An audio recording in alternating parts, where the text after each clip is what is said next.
Shorts creators can now join and earn money from the YouTube Partner Program.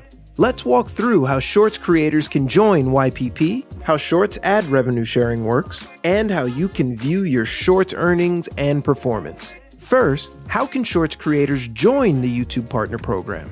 Shorts creators can apply to the program with 1,000 subscribers and 10 million eligible public Shorts views in the last 90 days. Or, creators can also qualify with 1,000 subscribers and 4,000 valid public watch hours on long-form videos.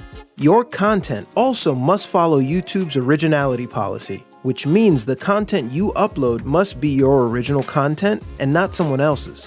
YouTube looks to reward original and authentic content that adds value to viewers. If you put a funny or thoughtful spin on content you didn't originally create, say for example by using our remix tools, you've transformed the content in some way. In other words, we allow reused content if viewers can tell that there's a meaningful difference between the original video and your video. Next, let's walk through how Shorts ad revenue sharing will work. Shorts have a unique ad revenue sharing model. Here are the 4 steps to how it works. First, Shorts feed ad revenue is pooled. Each month, revenue from the ads appearing between Shorts in the Shorts feed will be added together and used to reward monetizing Shorts creators and cover the costs of music licensing. Next, the creator pool is calculated.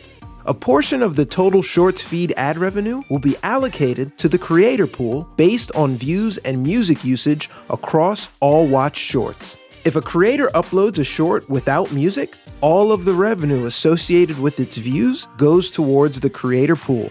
If a creator uploads a short with music, the revenue associated with its views will be split among the creator pool and music partners based on the number of tracks used. For example, a short featuring 1 music track would have half of its revenue go towards the creator pool and half set aside for music licensing.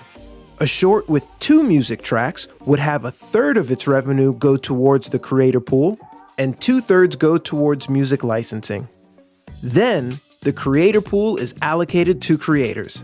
From the creator pool in each country, we'll allocate revenue to monetizing Shorts creators based on their share of total Shorts views in the creator pool. For example, let's say out of all the Shorts uploaded by monetizing creators, you got 5% of eligible views. You would then be allocated 5% of the revenue in the creator pool, regardless of if you used music or not.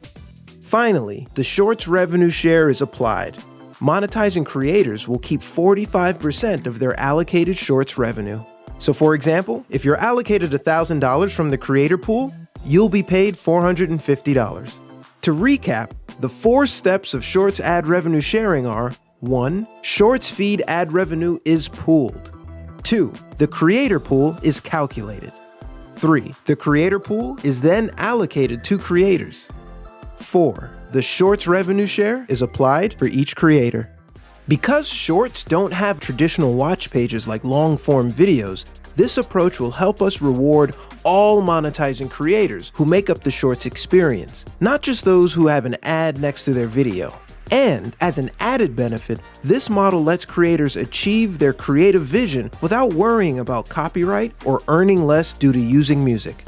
We can't wait to see what Shorts creators do with this new source of revenue. Finally, let's walk through how you can view your Shorts earnings and performance. In YouTube Studio Analytics, the Revenue tab will show your daily estimated revenue and views by content type. And the How You Make Money card will show you a more detailed view of how you're earning across Shorts, video, and live content. For more information on Shorts and the YouTube Partner Program, check out the links in the description. Thanks for watching.